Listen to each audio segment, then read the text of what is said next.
Alhamdulillahi rabbil alamin. Wassalatu wassalamu ala Rasulillah wa ala alihi wa ashabihi ajma'in, amma ba'd. Segala puji bagi Allah, Rabb semesta alam, yang telah memberikan kepada kita nikmat-nikmatnya. Rasulullah sallallahu alaihi wasallam bersabda, ada dua kenikmatan yang banyak dilalaikan oleh manusia.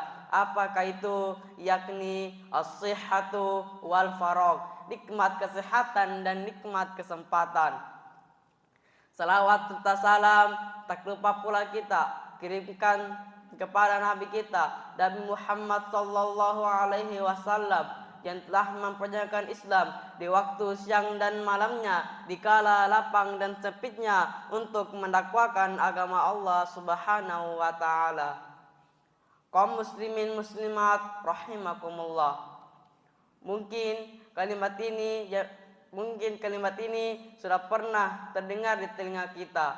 Kalimat apakah itu? Yakni sakit. Pertanyaannya jemaah sekalian, sakit, apakah itu sakit? Sakit merupakan salah satu cara Allah Subhanahu wa taala untuk mendekatkan hambanya kepadanya. Betapa tidak, terkadang manusia lebih banyak berzikir ketika ia sedang sakit. Berapa banyak orang yang tidak sadar bahwa nikmat sehat yang Allah Subhanahu wa taala berikan kepada hamba-hambanya yang terpilih, namun dalam kehidupan sehari-hari jarang dan bahkan sering lupa untuk disyukuri. Secara umum, manusia akan bersyukur ketika ia mendapatkan rezeki yang berupa harta dalam jumlah yang besar, sehingga nikmat sehat yang melekat dalam dirinya lupa pula untuk disyukuri. Sampai-sampai Allah Subhanahu wa taala berfirman di dalam surah Ibrahim ayat 7. Apa kata Allah? La in syakartum, jika kalian bersyukur kepada nikmat-nikmatku, la azidannakum, maka aku akan tambahkan untukmu. Wala in kafartum, dan apabila kalian kufur kepada nikmat-nikmatku, inna adzabi lasyadid, sesungguhnya azabku sangatlah pedih. Kaum muslimin muslimat rahimakumullah, harus diakui, apabila kita sedang sakit, pelaksanaan ibadah kita akan sedikit terganggu. Misalnya, kita habis jatuh dari sepeda motor dan itu menyebabkan luka di bagian tangan, dan itu pula harus diperban. Itu akan menyusahkan kita wudu. Terlebih-lebih lagi, luka itu di bagian lutut ataupun kaki. Itu akan menyusahkan kita wudu, ruku maupun sujud. Oleh karena itu, Islam merupakan agama yang sangat toleran kepada umat-umatnya. Salat harus dilakukan dalam keadaan berdiri. Namun apabila kita sedang sakit, kita tidak ada kewajiban melaksanakan seperti dalam kondisi sehat. Salat bisa dilakukan dalam keadaan berdiri. Jika dengan berdiri masih juga memberatkan, boleh dalam keadaan duduk. Jika dengan duduk masih juga memberatkan, boleh dalam keadaan berbaring. Jika berbaring juga masih memberatkan, boleh dengan menggunakan isyarat mata. Dengan menggunakan isyarat mata masih juga memberatkan, hanya satu jalannya jemaah sekalian, yaitu disolatkan. Ingat jemaah sekalian, Allah Subhanahu wa taala menciptakan kita di muka bumi ini bukan untuk bersenang-senang, bukan untuk berzina, tetapi jemaah sekalian, Allah Subhanahu wa taala menciptakan kita di muka bumi ini tidak lain tara kata hanya untuk beribadah hanya kepadanya.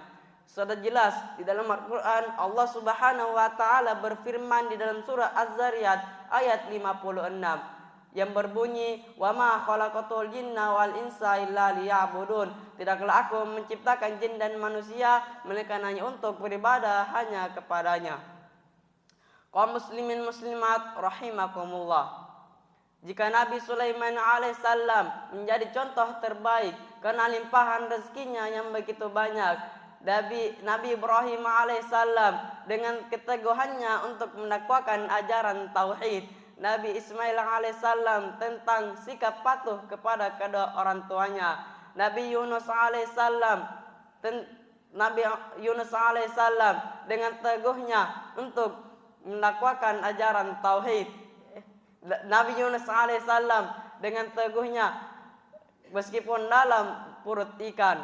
Maka ketika kita berbicara tentang sakit, Al-Quran juga memberikan contoh bagaimana kisah Nabi Ayub alaihissalam, Nabi yang Allah Subhanahu wa taala utus di tengah-tengah manusia untuk mendakwakan ajaran tauhid dengan cobaan penyakit demi penyakit yang beliau derita. Hal ini Allah Subhanahu wa taala jelaskan di dalam surah Al-Anbiya ayat 83 sampai 86, yang artinya, dan ingatlah kisah Ayub ketika ia berdoa kepada Rabbnya, ya Rabbku, kini aku ditimpa penyakit, padahal Engkau Rabb yang maha penyayang dari semua penyayang. Apa jawaban Allah? Allah menjawab, maka kami kabulkan doanya, lalu kami lenyapkan penyakitnya yang ada padanya, lalu kami kembalikan keluarganya kepadanya, dan kami lipat gandakan jumlah mereka sebagai suatu rahmat dari kami, dan sebagai suatu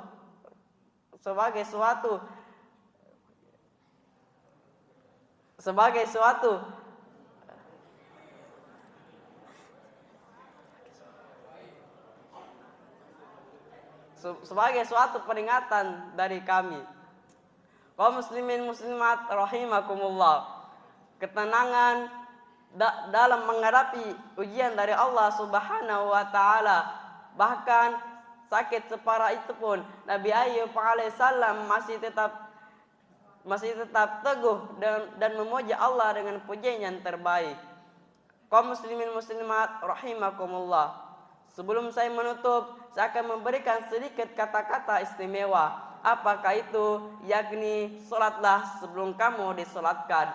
Dalam artian, gunakan waktu sehatmu untuk beribadah kepada Allah Subhanahu wa taala sebelum datang waktu sakitmu. Mungkin ini saja yang bisa saya sampaikan. Bila ada kesalahan mohon dimaafkan. Barakallahu fikum wa jazakumullahu khairan. Wassalamualaikum warahmatullahi wabarakatuh.